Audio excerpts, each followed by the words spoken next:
नमस्कार दोस्तों, आप सबका एसपी एजुकेट में बहुत बहुत स्वागत है और मैं हूं डॉक्टर अमित कुमार शुक्ल। जैसा कि इतिहास की कक्षाएं निरंतर जारी हैं और इस क्रम में हम 19वीं तथा 20वीं सदी में सामाजिक धार्मिक सुधार आंदोलन पढ़ रहे हैं। इस कड़ी में हम लोगों ने भारत में जो भी सामाजिक तथा धार्मिक आंदोलन हुए उसको सिलसिलेवार तरीके से एक एक महत्वपूर्ण पर्सनालिटी को आधार बनाकर हमने पढ़ना शुरू किया है, जिस क्रम में राजा राम मोहन राय से लगाए स्वामी विवेकानंद तक के विचारों को, केशव चंद्र सेन और बंगाल के प्रमुख विचारों को पढ़ने के बाद हम लोगों ने पश्चिम भारत के विचारों को देखा। जैसे गोपाल हरि देशमुख के विचार पिछले क्लास में बहुत डिटेल में आपने पढ़ा था, उसके वहां से गोपाल हरि देशमुख के विचारों से लगाए हम लोगों ने महादेव गोविंद रानडे के विचार देखे था, ज्योतिबा फूले के विचार देखे। इसके अतिरिक्त दोस्तों पिछले क्लास में हम लोगों ने 19वीं सदी के तथा 20वीं सदी के सामाजिक धार्मिक सुधार आंदोलन के अंतर्गत पारसी धर्म में जो सुधार आंदोलन हुआ उसकी भी चर्चा की। जो आपको मालूम है कि पारसी धर्म में जो सुधार आंदोलन हुआ उसमें कई महत्वपूर्ण व्यक्तित्व के बारे में मैंने चर्चा किया, चाहे फरदौन जी हों या दादा भाई नौरोजी हों या एस बंगाली हों, कामा साहब हों, सबकी चर्चा विस्तार से की गई और ये बताया गया कि फारसी धर्म में उन्होंने कैसे सुधार किया। इसी कड़ी में आज हम लोग मुस्लिम धर्म सुधार आंदोलन की बात करेंगे, जो भारत की एक बहुत बड़ी जनसंख्या मुसलमानों की है। जैसा कि आप जानते हैं भारत की दूसरी सबसे बड़ी जनसंख्या मुसलमानों की है। आजादी के पहले भारत जो अविभाजित था उसमें इस्लाम धर्म को लेकर के कई महत्वपूर्ण सुधार आंदोलन हुए।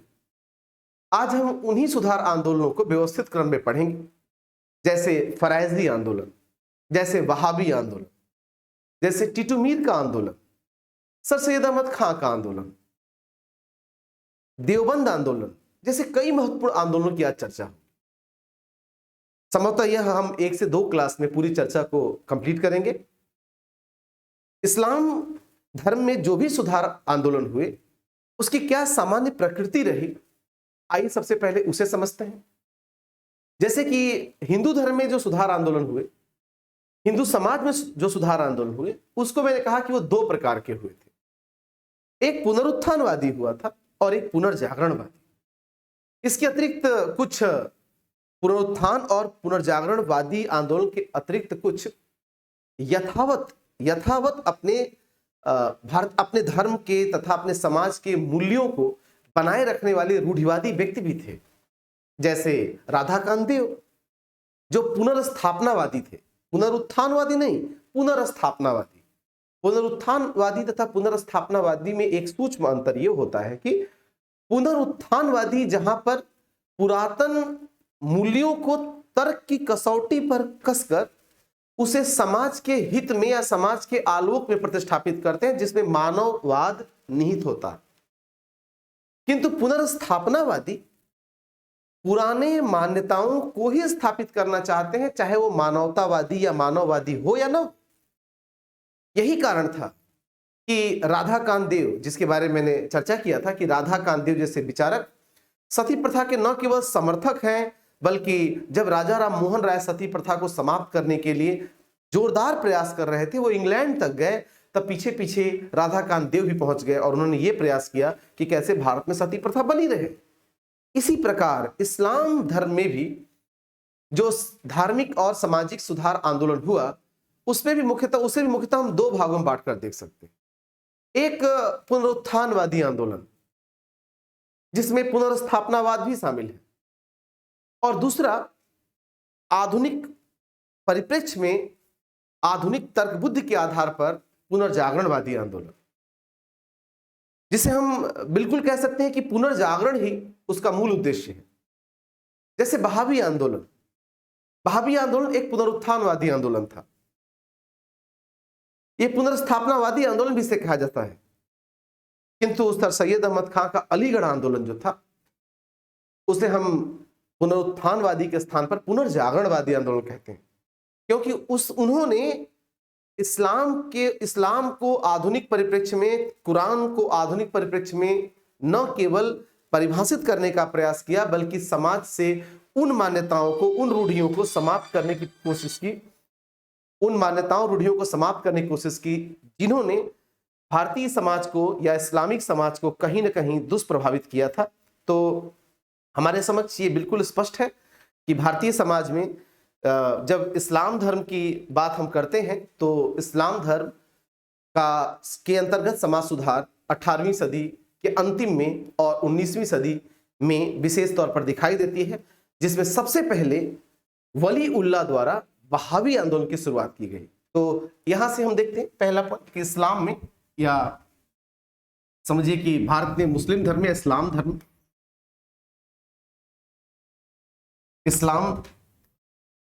में जो सुधारवादी प्रवृत्तियां थी वो से हम क्या बोलते हैं, एक है पुनर्स्थापनावादी या पुनरुत्थानवादी,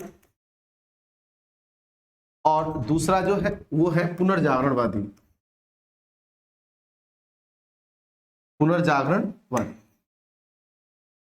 इसी क्रम में हम सबसे पहले पुनरुत्थानवादी आंदोलन को देखेंगे। पहली बार 18वीं सदी में 18th सेंचुरी में इस तरह का आंदोलन शुरू होता है, जिसे हम सबसे पहले बहावी आंदोलन के रूप में देखते हैं। बहावी आंदोलन बहावी आंदोलन 18वीं सदी में शुरू हुआ, अंतिम समय में 18वीं सदी के, और यही इस्लाम के अंतर्गत पहला आंदोलन था आधुनिक युग में किया गया, जो इस्लाम के अंदर व्याप्त, इस्लाम के अंदर आ गई रूढ़ियों को या मूल इस्लाम के इतर जितना कुछ इस्लाम में शामिल हुआ उसको समाप्त करके फिर से मूल इस्लाम को स्थापित करने का एक प्रयास था। यहां दो बातों को स्पष्ट करना बहुत आवश्यक है। एक, इस्लाम के लिए, इस्लाम धर्म के सुधारकों के लिए, खासकर पुनरुत्थानवादियों के लिए हराम क्या है, अनावश्यक क्या है, रूढ़ियां क्या है। उनके लिए हराम अनावश्यक रूढ़ियां वही हैं जो मूल इस्लाम से परे हैं। अर्थात मूल इस्लाम में जो बातें हैं वो उनके लिए अनुकरणीय है, किंतु मूल इस्लाम के इतर जो कुछ भी शामिल होगा वो उनके लिए अनुकरणीय नहीं होगा। अनुकरणीय वही है जो कुरान में है, जो हदीस में है। सबसे पहले समझिएगा, ज्यादातर मुस्लिम सुधारवादी कुरान और हदीस के आधार पर अपने आप को, अपने धर्म को तथा इस्लाम की पुनर्स्थापना का प्रयास करते हैं। जैसा कि हम सब जानते हैं, इस्लाम को जानने का मुख्यतः 4 स्रोत हैं। इस्लाम धर्म के 4 स्रोत हैं: कुरान, हदीस, इज्मा और कयास। कुरान उसकी मूल ग्रंथ है तथा इज्मा, हदीस के बाद जो कयास आता है वो एक तरह की स्मृतियां हैं। जैसे हम भारत में स्मृतियां कहते हैं, वैसे इस्लाम में वह अपने आप में क्या इंटरप्रिटेशन है, कयास लगाना, इंटरप्रिटेशन लगाना। इसका एक्चुअली होगा जो आने वाले समय में इस्लाम के नेताओं द्वारा, धार्मिक नेताओं द्वारा जगह जगह पर एक कयास लगाया गया कि इसका वास्तविक निहितार्थ ये हो सकता है, उसे भी इस्लाम में एक विधि के रूप में मान्यता प्राप्त है। किंतु मूलतः इस्लाम में कुरान ही आधारभूत ग्रंथ है और कुरान में जो है वही इस्लाम का अकाट्य सत्य है, और उसी मान्यता को इस्लाम धर्म के, ये इस्लाम धर्म से जो भी सुधार आंदोलन हुए और जितने भी इस्लाम के नेता हुए वो उसे ही स्थापित करना चाहते हैं। तो इस क्रम में सबसे पहले हमने कहा बहावी आंदोलन की शुरुआत 18वीं सदी में होती है, और वली उल्लाह, समझिएगा,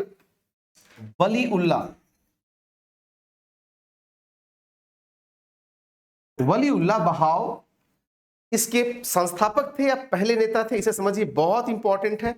वली उल्लाह भारतीय मुसलमानों के पहले नेता हैं। आइए ध्यान समझते हैं बहावी आंदोलन, विस्तार से देखते हैं, बहुत इंपॉर्टेंट है बहावी आंदोलन।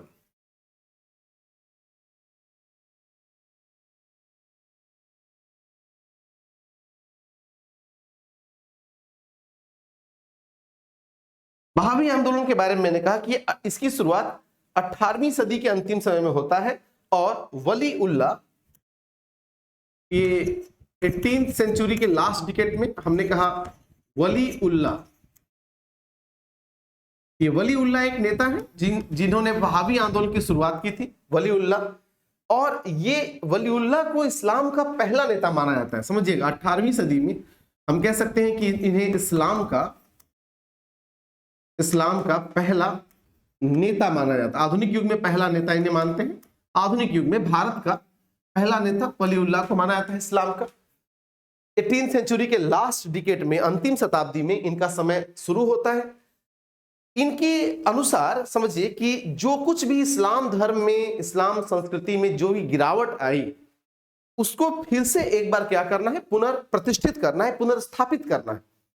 इस्लाम धर्म में आई गिरावट को पुनर्स्थापित, पुनर्प्रतिष्ठित करने का काम वहाबी आंदोलन के माध्यम से वलीउल्लाह करना चाहते हैं। कॉन्सेप्ट पड़ेगा, इन्होंने इसी मुद्दे पर चिंता प्रकट किया तथा वहाबी आंदोलन का जो उद्देश्य था, बहुत इसे ध्यान समझिएगा, इसका उद्देश्य जो था वो दारुल हर्ब को दारुल इस्लाम बनाना था।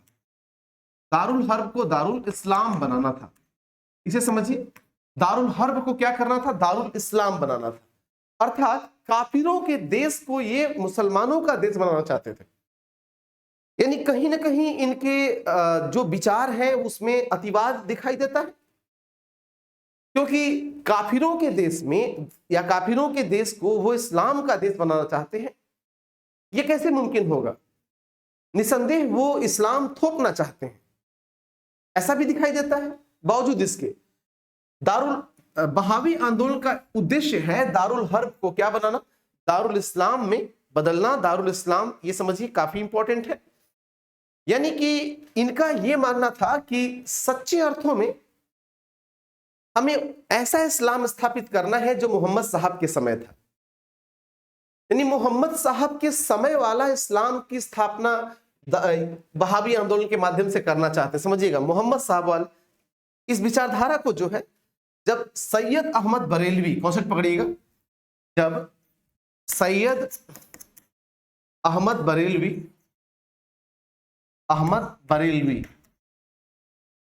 बड़ा इंपॉर्टेंट नाम है। सैयद अहमद बरेलवी जब वहाबी आंदोलन से जुड़े, जब सैयद अहमद बरेलवी वहाबी आंदोलन से जुड़े, मुख्यतः आप कह सकते हैं 1821 के आसपास, 1821 के आसपास, यानी 20वीं शताब्दी में जब सैयद अहमद बरेलवी वहाबी आंदोलन से जुड़े, तब वहाबी आंदोलन एक उग्र आंदोलन के रूप में स्थापित हुआ, एक उग्र आंदोलन बन गया। इनके नेतृत्व में, सैयद अहमद बरेलवी के नेतृत्व में इसका जनाधार काफी बढ़ा और पश्चिमोत्तर सीमा प्रांत से लगाए सिथान आदि होते हुए, पेशावर से सिथान आदि होते हुए बिहार के पटना और एट लास्ट बंगाल तक वहाबियों का क्रमिक रूप से विकास देखा गया। सैयद अहमद बरेलवी ने अपने वहाबी आंदोलन के माध्यम से, समझिएगा, इन्होंने जिहादी आंदोलन शुरू किया और खुद को इमाम घोषित किया। इन्होंने क्या किया? जिहादी आंदोलन घोषित किया। जिहादी आंदोलन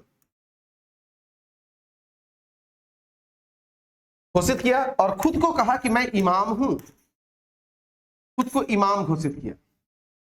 ये बात समझिएगा, जिहाद क्या होता है? जिहाद अस्तित्व की रक्षा के लिए किया गया आंदोलन होता है। यहां इस्लाम खतरे में है, इस्लाम को बचाना है और हमें मोहम्मद साहब वाले इस्लाम को लाना है। वहाबियों का उद्देश्य तो दारुल हर्ब को इस्लाम, दारुल इस्लाम में बदलना ही था। इस तरह का नारा देकर जिहाद का नारा दिया इन्होंने और खुद को इस्लाम का इमाम घोषित किया। इस तरह से यह आंदोलन, जो वहाबी आंदोलन है, उसमें काफी तीव्रता देखी गई। 1831 में पेशावर जीतने की कोशिश में बालाकोट का प्रसिद्ध युद्ध हुआ था। समझिएगा, 1831 में इन्होंने, वहाबियों ने पेशावर जीतने की कोशिश की, पेशावर जीतने की कोशिश। इस क्रम में पेशावर जीतने के प्रयास में, पेशावर जीतने के प्रयास में, ध्यान से, बालाकोट का युद्ध हुआ। बालाकोट का युद्ध हुआ। ब्रिटिश सरकार यानी कि अंग्रेजों और वहाबियों के बीच बालाकोट का युद्ध हो गया था, जिसमें जिहादी बुरी तरह पराजित हुए, समझिएगा। और इस बालाकोट के युद्ध में जितने भी जिहादी थे वो बुरी तरह क्या हुए, पराजित हुए। और साथ ही साथ सैयद अहमद बरेलवी और कई महत्वपूर्ण जिहादी मार डाले गए। सैयद अहमद बरेलवी के मारे जाने के बाद जिहादियों का पूरी तरह से कमर नहीं टूटी, यद्यपि जिहादी कमजोर हो गए थे, कुछ क्षेत्रों में काफी कमजोर हो गए, इनका बहुत बुरी तरह दमन हुआ था। बावजूद इसके सैयद अहमद बरेलवी के मारे जाने के बाद ये पूरी तरह कमजोर नहीं हुए। इन्होंने इसके बाद अपना नया मुख्यालय पटना को बनाया। समझिए, इसके बाद इन्होंने अपना नया मुख्यालय पटना को बनाया। पटना इनका नया मुख्यालय बना, अगला हेडक्वार्टर। अब यहां से जिहादी अपनी गतिविधियों का संचालन करने लगे, बहुत समझिएगा, यहां से करने लगे। पटना में इनके प्रमुख नेता विलायत खां, इनायत खां, आप समझिएगा। मैंने कहा पटना में इनके प्रमुख जो नेता थे वो कौन थे, तो समझिए वहां पर विलायत खां, इनायत खां, विलायत खां और इनायत खां, इनके वहां पे क्या थे, प्रमुख नेता थे पटना में। इसके अतिरिक्त समझिए मोहम्मद उल्ला और अहमदुल्ला, मोहम्मद उल्ला तथा अहमदुल्ला इनके अन्य प्रमुख नेता थे, जो विशेषतः पटना में जिनकी गतिविधियां दिखाई देती हैं। तो बहावी आंदोलन, मैंने कहा शुरुआत तो वली उल्लाह ने किया था, इसको आगे बहुत आगे किसने बढ़ा दिया, सर सैयद अहमद बरेलवी ने। और पेशावर जीतने के प्रयास में बालाकोट का युद्ध हुआ, और बालाकोट के युद्ध में क्या हुआ, ये मारे गए, क्योंकि ये तो मारे गए और जिहादी बुरी तरह पराजित हुए थे। परिणाम स्वरूप क्या हमें दिखाई देता है कि इन्होंने, वहाबियों ने भागकर अपना केंद्र कहां बनाया, पटना बनाया। पटना इनका केंद्र बना और पटना में विलायत, मैंने कहा विलायत और इनायत खां, मोहम्मदुल्लाह तथा अहमदुल्लाह जैसे इनके प्रमुख नेता दिखाई देते हैं। इसी क्रम में ध्यान से समझिएगा, इसी क्रम में 1850 से 63 के बीच वहाबियों के विरुद्ध 20 से अधिक अभियान, समझिएगा 1850 के बाद वहाबियों का दमन करने के लिए ब्रिटिश सरकार ने कई महत्वपूर्ण अभियान किए, ऐसे 20 प्रमुख अभियान किए।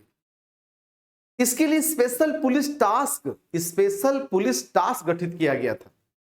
वहाबियों को दमन करने के लिए स्पेशल पुलिस बनाए गए, टास्क बनाए गए। कई महत्वपूर्ण अभियानों के द्वारा धीरे धीरे वहाबियों को जीता गया। इसी क्रम में सिथान नामक उनका एक अन्य केंद्र था, समझिएगा सिथान केंद्र को भी अंग्रेजी सरकार ने क्या किया, जीत लिया, समझिएगा, ध्वस्त कर दिया। बहुत इंपॉर्टेंट है, अंग्रेजी सेनापति नेविल चैम्बरलिन, समझिए नेविल चैम्बरलिन नाम है, मैं लिख देता हूं यहां, नेविल चैम्बरलिन। अंग्रेजी सेनापति नेविल चैम्बरलिन ने क्या किया, तो नेविल चैम्बरलिन ने सैकड़ों वहाबियों को गोली मार दिया। यानी ब्रिटिश सरकार इस बात के लिए आमादा थी कि वो किसी भी तरह वहाबियों को, उनके आंदोलन को कुचल कर रहेगी, और उन्हें कुचल भी दिया। मैंने कहा नेविल चैम्बरलिन के नेतृत्व में अंग्रेजी सेना ने, अंग्रेजी पुलिस ने सैकड़ों वहाबियों को गोली मार दिया। और इस प्रकार हम देखते हैं कि वहाबियों का पश्चिमोत्तर भारत से उत्तर भारत में कमर टूट गई। किंतु इसी कड़ी में ध्यान दीजिएगा, इसी कड़ी में वहाबियों का ही एक अन्य आंदोलन टीटू मीर के नेतृत्व में शुरू हुआ, जिसे टीटू मीर आंदोलन कहा जाता है। बहुत इंपॉर्टेंट, टीटू मीर आंदोलन, ये भी वहाबियों का आंदोलन है, लेकिन यह धीरे धीरे कृषक आंदोलन भी बन जाएगा। वहाबियों के आंदोलन को आगे टीटू मीर ने नेतृत्व दिया, और इसे उनके नेतृत्व दिए जाने के कारण तथा टीटू मीर द्वारा इसे नेतृत्व दिए जाने के कारण तथा यह इस्लाम में सुधार के अतिरिक्त इसे आर्थिक आंदोलन बनने के कारण इसे टीटू मीर आंदोलन भी कहा जाता है। मुख्यतः इसका केंद्र क्या है, बंगाल, समझिएगा, इसका मुख्यतः केंद्र क्या है, बंगाल है। बहुत इंपॉर्टेंट है। ये सैयद अहमद बरेलवी के शिष्य थे, समझिए। टीटू मीर कौन है? तो यह सैयद अहमद बरेलवी के शिष्य हैं। सैयद अहमद बरेलवी के ये शिष्य हैं। और टीटू मीर आंदोलन कहां हुआ? तो ये आंदोलन बंगाल में हुआ। बहुत इंपॉर्टेंट है, ये आंदोलन बंगाल में हुआ, टीटू मीर आंदोलन, समझिए, काफी इंपॉर्टेंट है। और ये भी ध्यान दीजिएगा कि टीटू मीर का वास्तविक नाम मीर निसार अली था। सैयद अहमद बरेलवी के टीटू मीर का वास्तविक नाम क्या था? इनका वास्तविक नाम निसार अली, निसार अली था। कौन से पढ़ना? टीटू मीर का वास्तविक नाम क्या था? तो बहुत इंपॉर्टेंट है, कई बार पूछ सकता है। इनका वास्तविक नाम निसार अली था। मीर निसार अली या निसार अली, हम इसे मीर भी ला सकते हैं, मीर निसार अली था इनका वास्तविक नाम। और ये आंदोलन, मैंने कहा इनका आंदोलन कहां हुआ? तो बंगाल में हुआ था, ये भी इंपॉर्टेंट है। इनके जो अनुयायी थे, अनुयायी में मुख्यतः मुसलमान या किसान, मुस्लिम किसान और जुलाहे थे, समझिए। इनके जो अनुयायी थे, अनुयायी बहुत इंपॉर्टेंट है।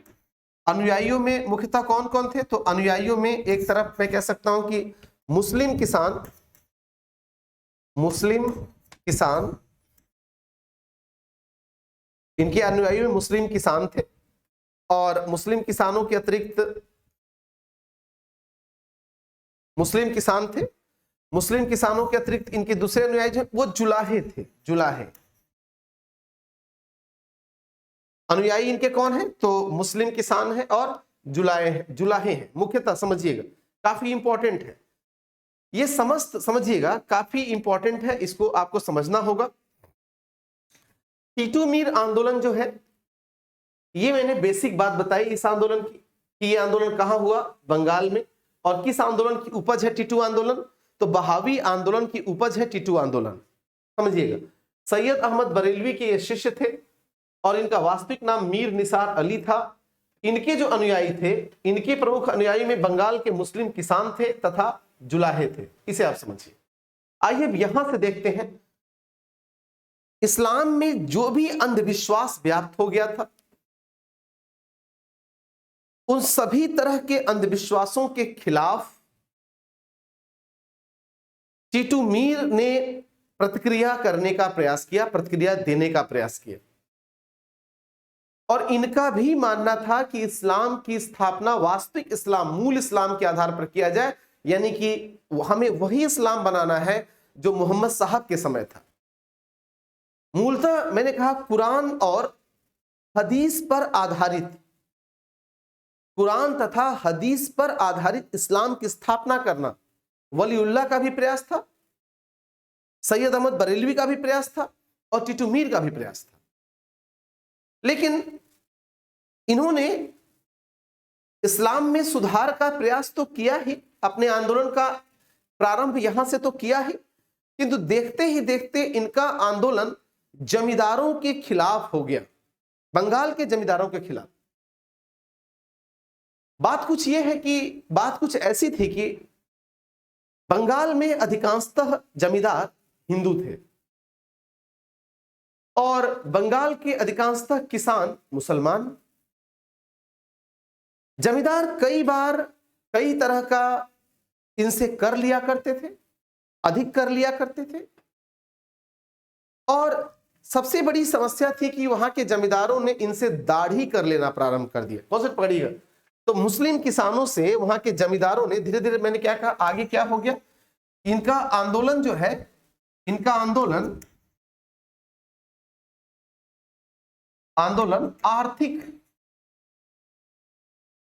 आर्थिक हो गया, अर्थव्यवस्था से जुड़ गया। इनका आंदोलन आर्थिक आंदोलन हो गया, क्योंकि जमींदार आंदोलन जमींदारों के विरुद्ध था, जमींदारों के, समझिएगा, जमींदारों के विरुद्ध इनका आंदोलन दिखाई देता है बहुत स्पष्ट रूप से कि टीटू मीर का आंदोलन धीरे धीरे जमींदारों के विरुद्ध हो गया। और जमींदार मैंने कहा कि बहुत इंपॉर्टेंट बात है, इसे समझिएगा कि ये इनका बहुत इंपॉर्टेंट था कि अभी जो मैंने कहा कि जमींदार क्या थे, जमींदार अधिकांशतः हिंदू थे, जमींदार अधिकांशतः हिंदू थे, अधिकांशतः जमींदार हिंदू थे और अधिकांशतः कृषक कौन है, तो अधिकांशतः कृषक मुसलमान है। और मैंने कहा कि ये जमींदार जो थे इन मुस्लिम किसानों पर अनेक कर लगाते थे, अनेक प्रकार के कर लगाते थे, अनेक कर, जिससे मुस्लिम कृषक बहुत परेशान थे क्योंकि अनेक प्रकार के कर लगाते थे। ये बड़ा इंपॉर्टेंट है, समझिएगा। इन जमींदारों ने मुसलमानों पर दाढ़ी कर भी लगा दिया। सबसे इंपॉर्टेंट क्या था, इन्होंने दाढ़ी कर लगाया। ये समझिए, दाढ़ी कर, यानी मुसलमान चूंकि दाढ़ी रखता था और यहाँ के जमींदारों ने उन पर क्या लगा दिया, एक ऐसा कर लगा दिया, दाढ़ी, जो कहीं ना कहीं उनको, समझिए, उनके धर्म को आहत किया, उनके विश्वास को आहत किया। तो इनके द्वारा ये जो कर लगाया गया, दाढ़ी कर तथा अनेक प्रकार के कर, जिससे मुस्लिम किसान क्या थे, वो शोषण का शिकार कर रहे थे, वो उनका शोषण हो रहा था। तो पहले तो हमें ये समझना है कि टीटू मीर का आंदोलन धार्मिक आंदोलन के साथ साथ क्या है, आर्थिक आंदोलन भी है। तो इसके आयाम क्या दिखाई देते हैं, इस आंदोलन का जो आयाम है वो दो है। एक क्या है, एक है धार्मिक और दूसरा क्या है, आर्थिक। बहुत इंपॉर्टेंट, आर्थिक, धार्मिक और आर्थिक दो प्रकार के आयाम है। कॉन्सेप्ट पकड़िएगा, धार्मिक और आर्थिक आयाम। इनका आंदोलन मैंने कहा आर्थिक भी दिखाई देता क्योंकि जमींदारों के विरुद्ध है। जमींदार अधिकांशतः हिंदू थे और ये हिंदू जमींदार क्या करते हैं, अनेक प्रकार के कर लगाते हैं। और इन्होंने क्या किया, दाढ़ी कर भी मुसलमानों पर, मुस्लिम किसानों पर लगा दिया, जिसके परिणाम स्वरूप, समझिएगा, जिसके परिणाम स्वरूप 1831 में यह आंदोलन उग्र हो गया। समझिए, आंदोलन क्या हुआ, आंदोलन उग्र हो गया। 1831 में यह आंदोलन उग्र हो गया। कॉन्सेप्ट पढ़िएगा, टीटू मीर आंदोलन 1831 में क्या हो गया, उग्र हो गया। काफी इंपॉर्टेंट है, 1831 तक जाते जाते टीटू मीर आंदोलन उग्र हो गया, बहुत ही उग्र हो गया।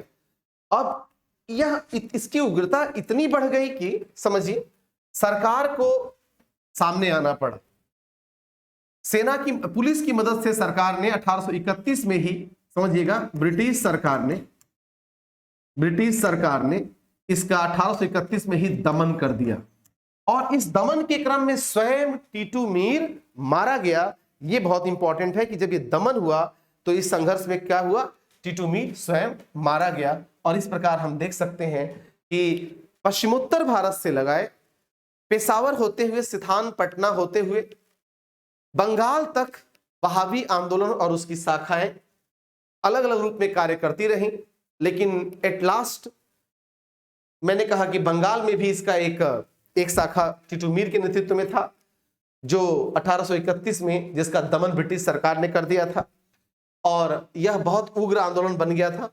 और यह, इस आंदोलन के दो आयाम थे, धार्मिक प्लस आर्थिक। तो इस तरह से वहाबी आंदोलन भारत में समाप्त हुआ।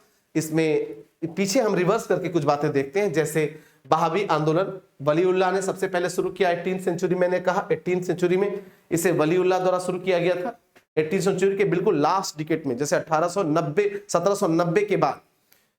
और उसके बाद मैंने कहा कि चूंकि उस समय यह आंदोलन की शक्ल नहीं लिया था, ये इस्लाम के पहले नेता माने जाते हैं। आधुनिक भारत में इस्लाम के पहले नेता वलीउल्लाह माने जाते हैं। लेकिन जब सैयद अहमद बरेलवी से जुड़े तो इनके जुड़ने के कारण 1821 तक आते आते इनके जुड़ने के कारण 1821 तक आते आते वहाबी आंदोलन काफी जोर पकड़ लिया।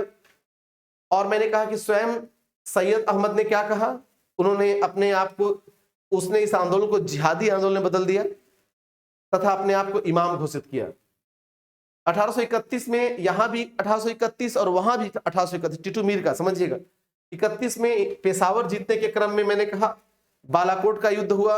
और बालाकोट के युद्ध में न केवल सैयद अहमद बरेलवी मारे गए, बल्कि बहुत से इनके नेता मार दिए गए थे।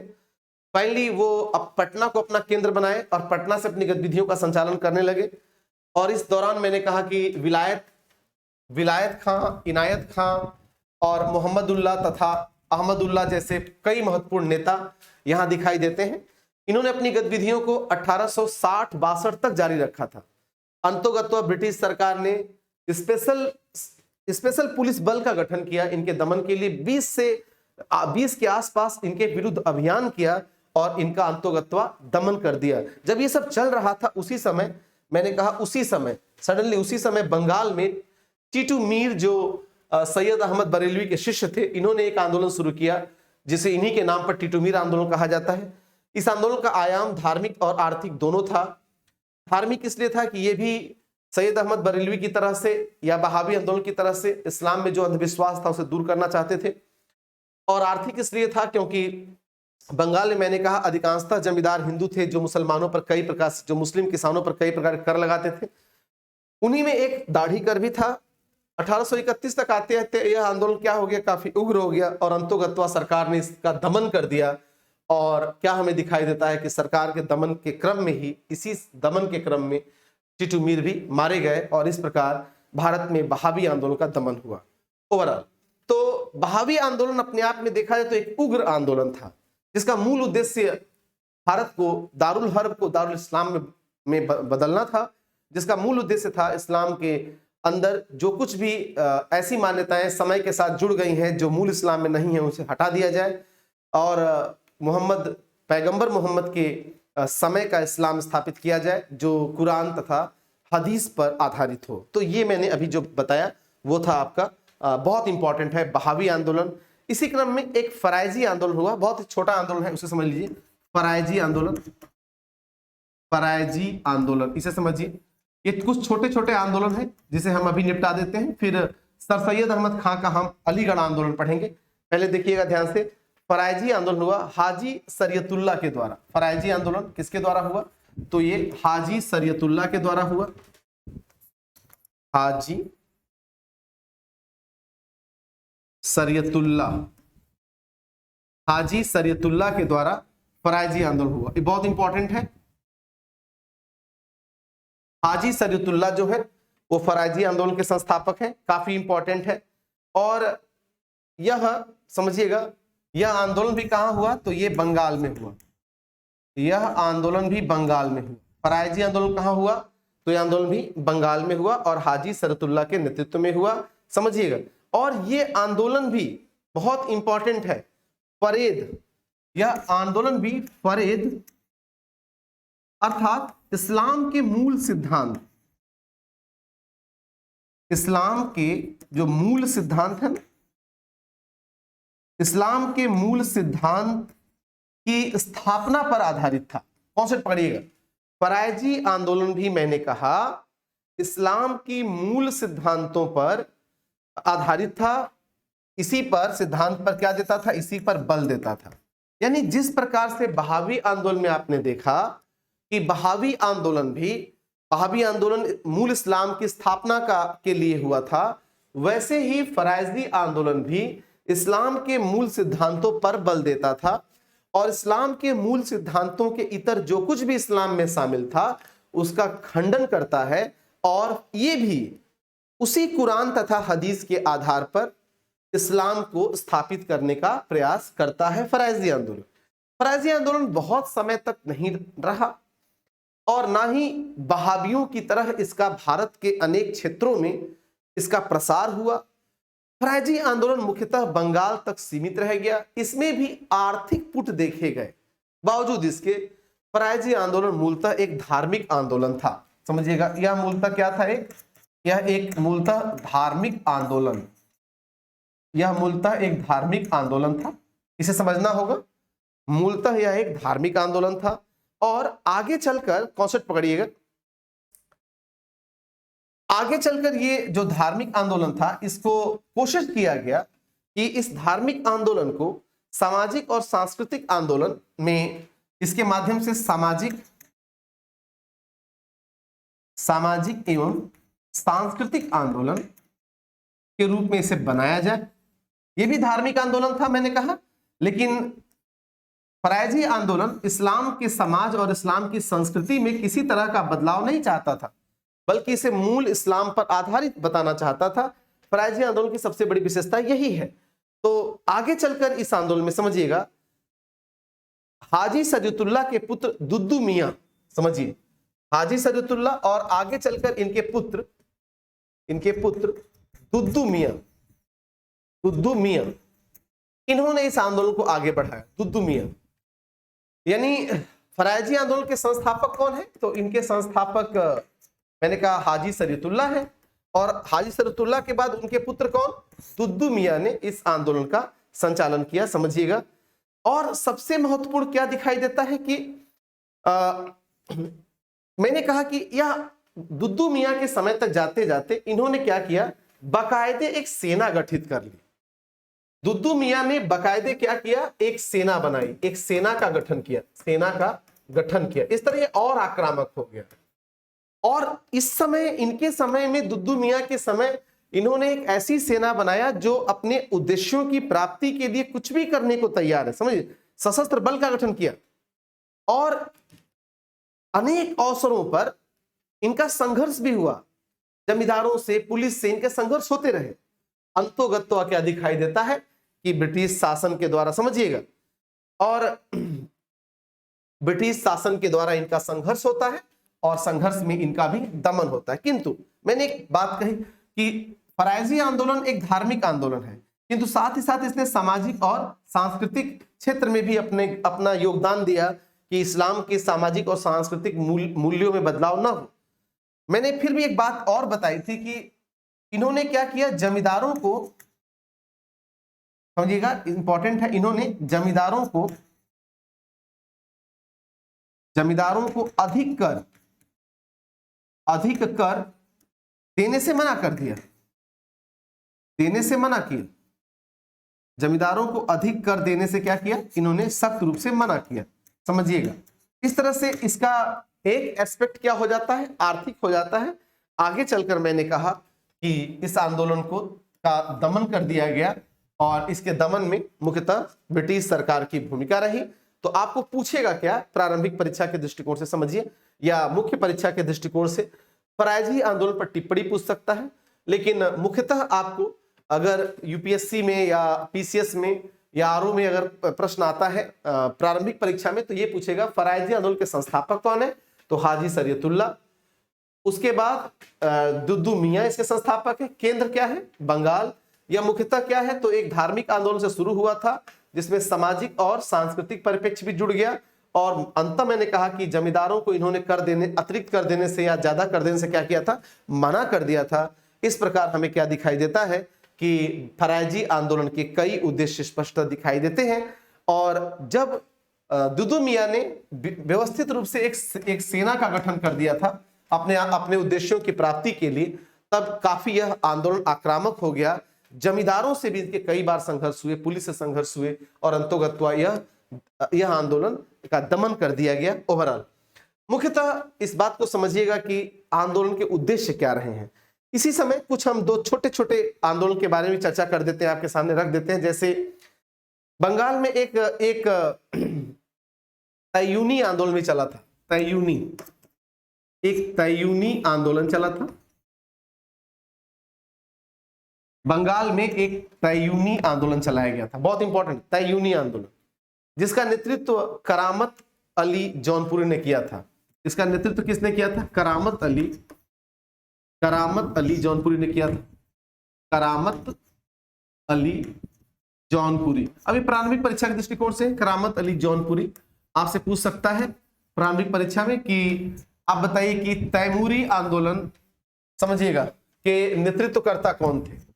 तो नेतृत्वकर्ता या तैमूरी आंदोलन के, तयूनी आंदोलन के संस्थापक कौन थे? तो आप बोलेंगे कयामत अली जौनपुरी थे। और घबराना नहीं है, ये आंदोलन कहाँ चला? तो ये आंदोलन भी बंगाल में चला। ये आंदोलन कहाँ चला? तो बंगाल में। तो बंगाल में चलने वाला यह भी एक आंदोलन है, और इसके नेतृत्वकर्ता कौन है? कयामत अली जौनपुरी है। तो कुछ छोटे छोटे जैसे वन लाइनर फैक्चुअल इंफॉर्मेशन भी आपके न छूटे, उसके लिए इनको भी समझ लीजिए। कयामत अली के द्वारा, करामत अली जौनपुरी के द्वारा ये शुरू किया गया था तयूनी आंदोलन। तो इस तरह से हम लोगों ने आज की क्लास में, अभी तक की क्लास में क्या देखा? तो दो महत्वपूर्ण आंदोलन देखे, और इसके बाद हमारे सामने एक अन्य महत्वपूर्ण आंदोलन है अहमदिया आंदोलन। आइए उसको देखते हैं। अहमदिया आंदोलन, अहमदिया, क्योंकि प्रारंभिक परीक्षा के दृष्टिकोण से इंपॉर्टेंट है ये, तो इसके फैक्चुअल इंफॉर्मेशन को जान लीजिए आप कि यह अहमदिया आंदोलन अगला आंदोलन है। बहुत इंपॉर्टेंट आंदोलन, मतलब प्रारंभिक परीक्षा के दृष्टिकोण से है। मिर्जा गुलाम अहमद इसके नेतृत्व, इसके संस्थापक कौन है? तो संस्थापक है इसके मिर्जा गुलाम अहमद, मिर्जा गुलाम अहमद। अहमदिया आंदोलन के संस्थापक है मिर्जा गुलाम अहमद। ये पूछा है, ये प्रारंभिक परीक्षा में पूछा है कि अहमदिया आंदोलन के संस्थापक कौन है। ये काफी इंपॉर्टेंट है, समझिएगा।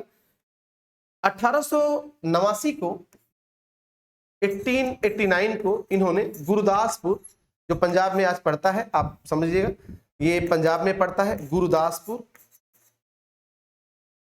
गुरदासपुर को इन्होंने अपना मुख्यालय बनाया। बहुत इंपॉर्टेंट है, इन्होंने अपना मुख्यालय कहां बनाया? तो गुरदासपुर, पंजाब को अपना इन्होंने मुख्यालय बनाया था। यानी कौन? मिर्जा गुलाम अहमद ने गुरदासपुर को अपना मुख्यालय बनाया था। समझिए काफी इंपॉर्टेंट है। और जो इस अहमदिया आंदोलन को समझिए कादिनी एवं काजनी संप्रदाय के नाम से भी जाना जाता है। समझिए कादिनी, इसे कादिनी या काजिनी, इंपॉर्टेंट है, इसे समझिएगा। कादिनी या काजनी संप्रदाय के नाम से भी इसे जाना जाता है। आपसे पूछ सकता है कि किस आंदोलन को कादिनी या काजनी संप्रदाय के नाम से जाना जाता है? तो अहमदिया आंदोलन को जाना जाता है। काफी इंपॉर्टेंट है। और समझिएगा इन्होंने स्वयं को मुस्लिम मेहंदी यानी कि मसीह उल मऊद, इन्होंने यानी कि मिर्जा गुलाम ने स्वयं को मुस्लिम मेहंदी घोषित किया। मिर्जा गुलाम अहमद ने स्वयं को मुस्लिम मेहंदी घोषित किया था और स्वयं को अल्लाह का पैगंबर बताया तथा स्वयं को क्या कहा कि मैं अल्लाह का पैगंबर हूं। इसे आप समझ रहे हैं कि इस्लाम के लोग स्वीकार प्राय नहीं करेंगे, क्योंकि पैगंबर तो एक ही है, मोहम्मद साहब माना जाता है। तो किंतु मिर्जा गुलाम अहमद ने स्वयं को क्या कहा? अल्लाह का पैगंबर बताया था। काफी इंपॉर्टेंट है, समझिएगा। इन्होंने स्वयं को कृष्ण का अवतार भी कह डाला। इन्होंने कहा कि मैं कृष्ण का इन्होंने स्वयं को कृष्ण का अवतार कह डाला। अब जरा सोचिए, एक और विवादास्पद इनका स्वयं को कहना है। मिर्जा गुलाम अहमद ने स्वयं को कृष्ण का क्या कह दिया कि मैं कृष्ण का अवतार हूं। इनका उद्देश्य था मुसलमानों के मतलब इस्लाम के सच्चे स्वरूप को बहाल करना। समझिएगा इनका इस आंदोलन का उद्देश्य क्या है? तो समझिए उद्देश्य कि इस्लाम के सच्चे स्वरूप का, समझिएगा, इस सच्चे स्वरूप को बहाल करना तथा बहुत इंपॉर्टेंट है आधुनिक तकनीकी, आधुनिक प्रौद्योगिकी इस्लाम, आधुनिक, जो ध्यान दीजिए, आधुनिक तकनीकी, आधुनिक प्रौद्योगिकी बहुत इंपॉर्टेंट है। आधुनिक तकनीकी, आधुनिक प्रौद्योगिकी जो भी है, इसको मान्यता देना बहुत इंपॉर्टेंट यहां पे दिखाई देता है इस मामले की। अहमदिया आंदोलन के प्रणेता मिर्जा जो गुलाम अहमद है, उन्होंने क्या कहा? इनका इस आंदोलन का उद्देश्य ही है कि वो इस्लाम को जो सच्चा स्वरूप है उसका, यानी कि इस्लाम का जो सच्चे स्वरूप को बहाल करना बहुत इंपॉर्टेंट है, और मुसलमानों में प्रौद्योगिकी और तकनीकी प्रगति को क्या देना? धार्मिक मान्यता देना। समझिएगा। और इन्होंने जिहाद का विरोध तक किया था। समझिए, जिहाद का विरोध किया था। और गुलाम अहमद, जो मिर्जा गुलाम अहमद है, उन्होंने 1880 ईस्वी में अपनी पुस्तक बराहीन ए अहमदिया द्वारा अपने सिद्धांतों की व्याख्या की। बराहीन ए अहमदिया, समझिए इंपॉर्टेंट है। इनका एक अन्य महत्वपूर्ण ग्रंथ इनका क्या है? इनका ग्रंथ या पुस्तक, इनकी ग्रंथ या पुस्तक क्या है? तो वो है बराहीन ए अहमदिया।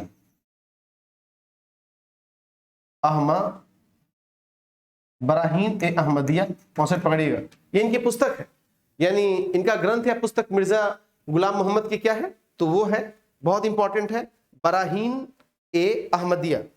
तो आइए ध्यान समझते हैं, सारी बातों को समझते हैं एक बार फिर से।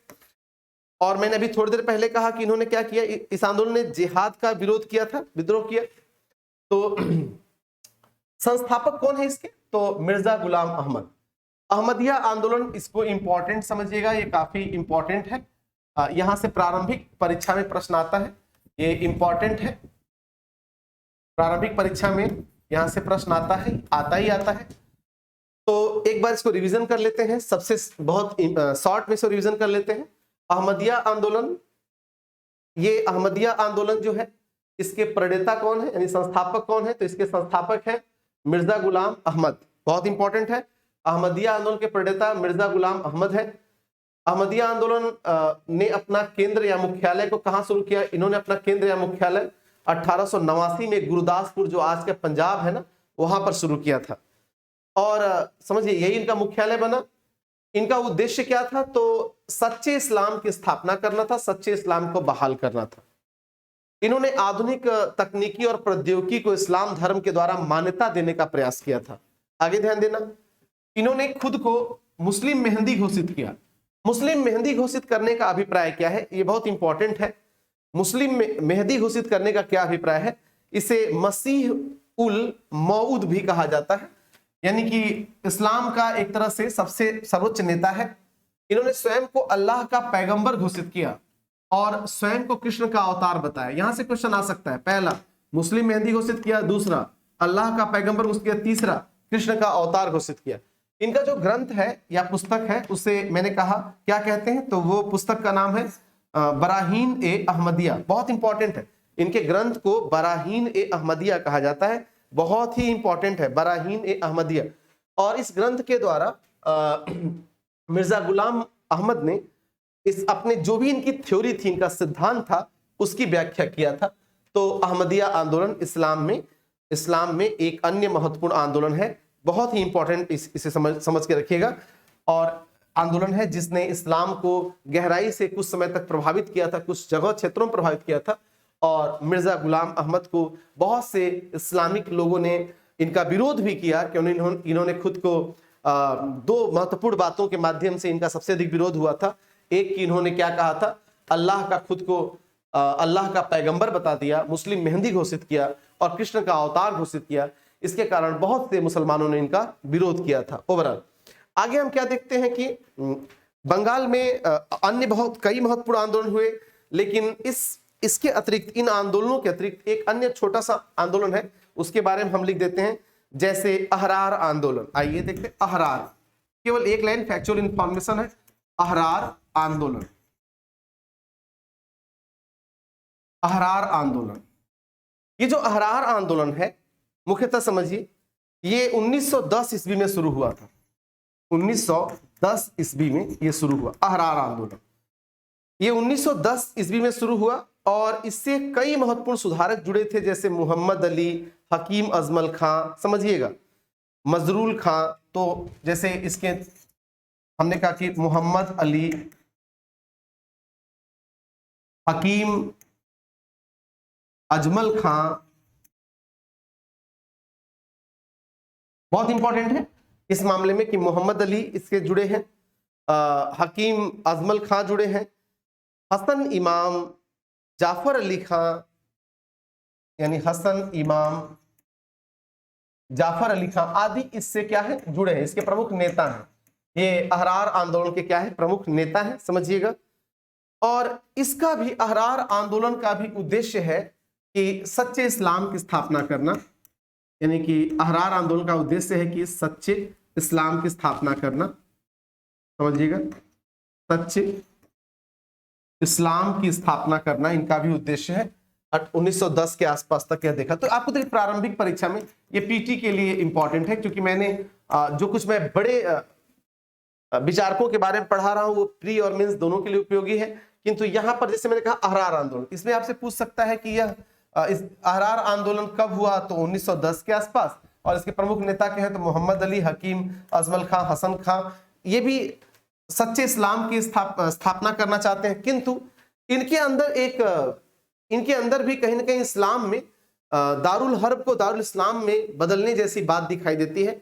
तो आगे चलकर सरकार ने इनका विरोध किया और जल्दी ही इनका दमन कर दिया। सरकार द्वारा इन पर पाबंदी लगा दी गई अहरार आंदोलन पर, लेकिन प्रारंभिक परीक्षा के दृष्टिकोण से ये इंपॉर्टेंट है, ये समझिएगा।